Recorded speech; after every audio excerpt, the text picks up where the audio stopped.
Sir மலையாள படங்கள் அப்படின்னாலே சின்ன பட்ஜெட் நல்ல கதை அப்படின்னு ஒரு ட்ரெண்ட் இருந்தது. அதை ஃபர்ஸ்ட் உடைச்சு பெரிய 100 கோடி வந்தது உங்களோட புலிமுருகன் தான். அந்த புலிமுருகன் 100 கோடி வரும்போது ஒரு மனநிலை எப்படி இருந்தது?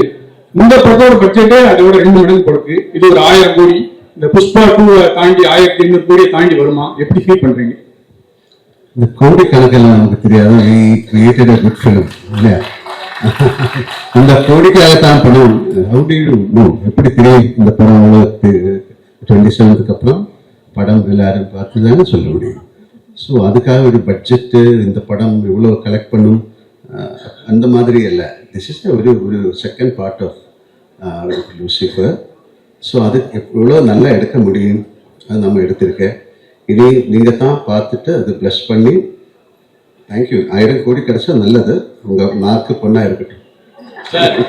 சார் இந்த கேள்வி, டப்பிங் வெர்ஷன் வந்து ஆர்பி பாலா நல்லா பண்றாருன்னு நீங்க சொல்லிட்டு இருக்கீங்க.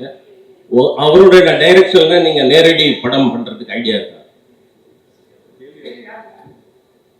சார் எனக்கு புரியல.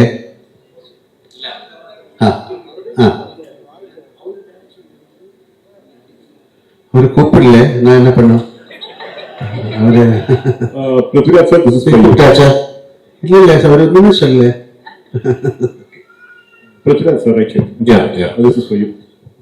Sir, you had kind of put out a video introducing all the characters for 30 days.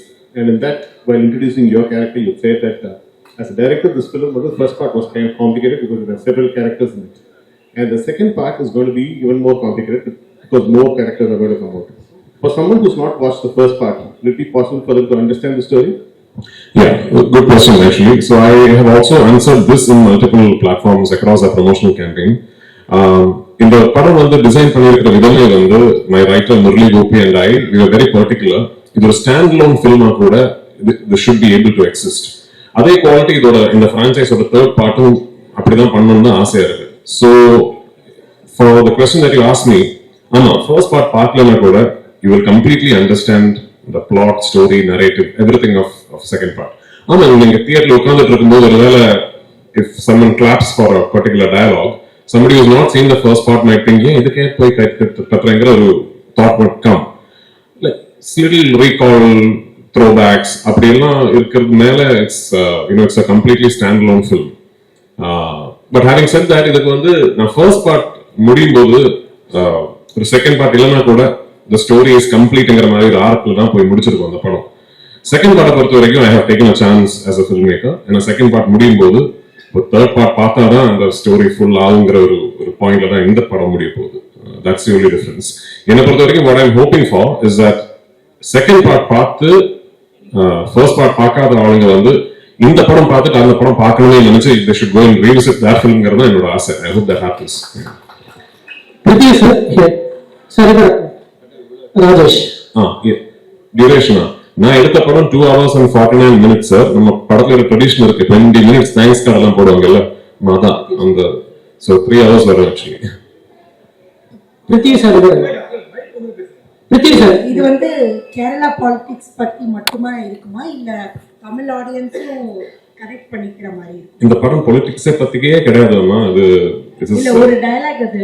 ஆமா. So even for first part நீங்க அந்த படத்தை வந்து கொஞ்சம் அனாலிட்டிக்கலா பாத்தீங்கன்னா சொல்ற கதைக்கு ஒரு பேக்ட்ராப் டிவைஸா பொலிட்டிக்ஸை யூஸ் பண்ணிருக்கோம், அவ்வளவுதான். It's not a film about politics. It's not a film that is a story that is existing within politics. ஆமா, பேக்ட்ராப் பொலிட்டிக்ஸ் தான் இருக்கும்.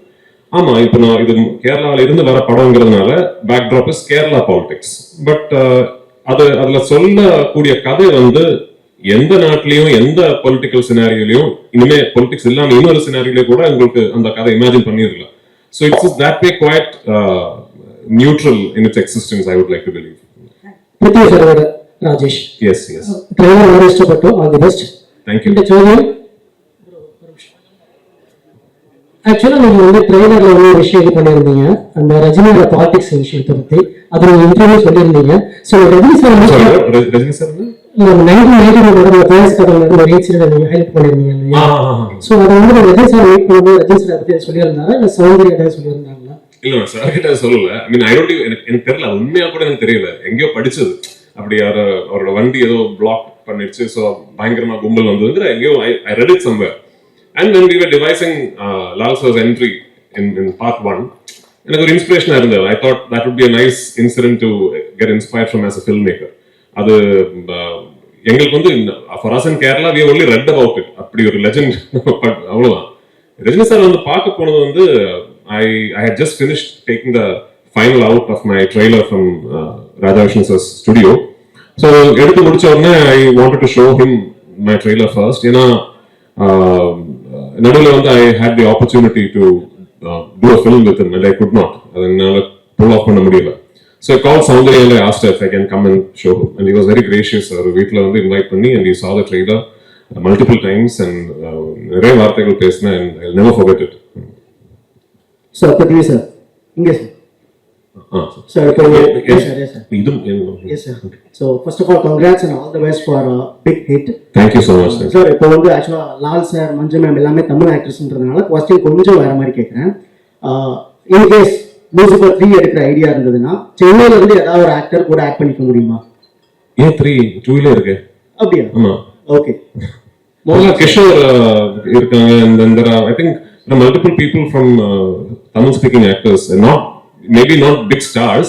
நிறைய பேர் இருக்காங்க. இல்ல சார், இப்போ சிவகார்த்திகேயன் அண்ணாவா இருக்கட்டும் இல்ல அந்த மாதிரி யாராவது சார் கூடயே நடிக்கிற மாதிரி. தெரியல. 3 வந்து சொல்லி writing we have an idea. Once அந்த ஒரு நரேட்டிவ் ஃப்ளஷ் பண்ணி வரும்போது ஒரு தமிழ் ஆக்டரா இருந்தா கண்டிப்பா I would love to work with Sivakarthikeyan and all those people. எவ்வளவுதான் சார் சார் நீங்க எவ்வளவு பெரிய ஸ்டார்னு தெரியுங்க, எவ்வளவு நேஷனல் அவார்டு வாங்கிங்கன்னு தெரியும். ஆனா நீங்க ஜெயிலர் படத்துல கெஸ்ட் ஒர்க் பண்ணீங்க, கமல் சார் கூட என்ன கூட ஒர்க் பண்ணீங்க, விஜய் கூட ஜில்லால கொஞ்சம் எக்ஸ்டெண்ட் பண்ணாங்க. இந்த மாதிரி ஹீரோ மலையாளத்துல அப்படி பண்ணுவாங்களா என்னன்னு தெரியாது. எப்படி உங்களுக்கு இந்த மனசு வருது இந்த மாதிரி கேரக்டர்? I'm an actor. அதுக்கு கெஸ்ட் ரோல் அதெல்லாம் இல்லை. அதுக்கு this is like a beautiful exchange of our culture, our love, our friendship. அது இந்த படத்துல ஆக்ட் பண்ணா நாம கேட்டா கண்டிப்பா ஆக்ட் பண்ணலாம் if you have the dates. இதே definitely I will work. சின்ன ரோல் யாராவது கொடுத்தா கூட நான் ஒர்க் பண்ணுவேன் if I get the time. சமீப காலமாக பார்த்தீங்கன்னா மலையாள இண்டஸ்ட்ரி வந்து டவுனில் போயிட்டு இருக்கு அப்படின்னு சொல்லிட்டு இருக்காங்க. மலையாள சினிமா வந்து க்ளோஸ் பண்ண போறாங்க அப்படின்லாம் தகவல் பரவிட்டு இருக்கு. ஆனால் பட் எம்ரான் வந்து பார்த்தீங்கன்னா பெரிய அளவுக்கு 2000 கோடி 1000 கோடின்னு சொல்லிட்டு இருக்காங்க. நேற்று வரைக்கும் நான் இந்த மாதிரி ஒரு வார்த்தை கேட்கல. நல்ல படங்கள் வந்துட்டு இருக்கு. எல்லா இண்டஸ்ட்ரியிலும் இது மாதிரி ஜெயம் பராஜயம் எல்லாம் வரும். அதுக்காக க்ளோஸ் பண்ண முடியுமா ஒரு industry? It's one of the greatest. இல்ல எத்தனை பேரோட பிளட் அண்ட் ஸ்வெட் தான் அந்த இண்டஸ்ட்ரி. தப்பா நினைக்காத இந்த மாதிரி வார்த்தைகள் சொல்லிவிடாதுங்க. மோகன்லால் சார், சார் இங்க இப்போ சபரிமலைக்கு போயிட்டு மம்முட்டி சாருக்கு உடல் நலம் தேடணும் அப்படின்னு நீங்க வந்து பிரார்த்தனை பண்ணியிருக்கீங்க. சோ உங்களுடைய அந்த ஆழமான நட்பு பத்தி ஏதாவது சொல்லுங்க. அதுக்கு எதுக்கு சொல்லணும்? சபரிமலை போய் நான் அவருக்கு வேண்டிட்டு வீட்டு பூஜா அது தேவசம், அந்த தேவசம் போர்டில் யாராவது somebody leak that receipt to the press. அது எதுக்கு சொல்லணும்? இட்ஸ் ஆல் வெரி பர்சனல் இல்லையா? உங்களுக்காக ஒரு ஆள் ஒரு ப்ரே பண்ணுறது வைஷ்யூட்டல் இல்லை. நிறைய பேர் பாருங்க ஐ ப்ரே ஃபார் யூ என்று அப்படியே வேற ஏதாவது பேசிட்டு இருக்கு. இஃப் ஐ ப்ரே ஃபார் யூன்னு சொன்னால் யூ மஸ்ட் ப்ரே இல்லையா? ஸோ அது மாதிரி என்னோட ஃப்ரெண்ட் அவர், என்னோட ஒரு பிரதர். So it's nothing. உங்களுக்காக நான் ப்ரே பண்ணலாம். சார் உங்களை பார்த்தா ஒரு சபரிமலை சாமி மாதிரி இருக்கு. அதே கேள்வியோட கண்டினியூஸ். மம்முட்டி சார் நாங்கள் தமிழ்நாட்டிலையும் நிறைய நாங்கள் வந்து கொண்டாடுறோம். இது பண்ணுறோம். மம்முட்டி சாரோட ஹெல்த் பத்தி நிறைய கான்ட்ரவர்சி நிறைய வந்து இதாயிட்டு இருக்கு. நீங்க ஒரு ஃப்ரெண்டா இருக்கீங்க, உண்மையிலே அவர் எப்படி இருக்காரு? அவங்கள்ட்ட பேசினாரா? Is fine. அவ்வளோ திஸ் இஸ் அவருக்கு என்னமோ சின்ன ஒரு ப்ராப்ளம் இருந்தது, எல்லாருக்கும் இருக்கும். அது மாதிரி தான். Nothing to worry. Okay, thank you. Prithvi sir. Here. Yes. Anupama from Deccan Chronicle. Congratulations and for the entire team. From morning, the internet has been buzzing with the news like, the advance booking for Embran is 6.5 lakhs and it has crossed 10.8 crores, which is unheard in even for a Bollywood film. So how do you feel about that? Well, like just before I came here is when my producer called me and said, we have just crossed 60 crores I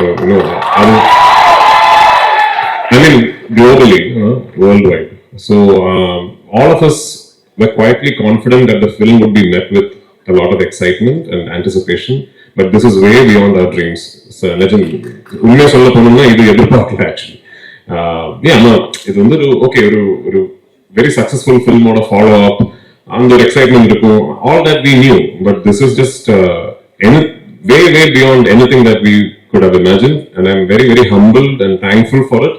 And I hope on 27th, we live up to all these expectations that you have placed upon us. Thank you. Yes. Thank you. Thank you, No, sir. That was time one for last the photo question. opportunity. This is to, I'm sorry, to the gentleman over there, to Mr. Abhimanyu, because during the course of the speech, only he was just saying to Mr. Abhimanyu. So you, during the course of your speech, said that Malayalam cinema every 2 years with a low budget, they've been able to make an impact at the national level. You coming from Bollywood, is there other lessons that Bollywood is taking from Malayalam cinema and from the South in particular? They should and they must before it's too late. Thank you, sir. Yeah, Thank you so much, sir. Now it's time for the photo session. I invite Red Giant Movies, their co-producers.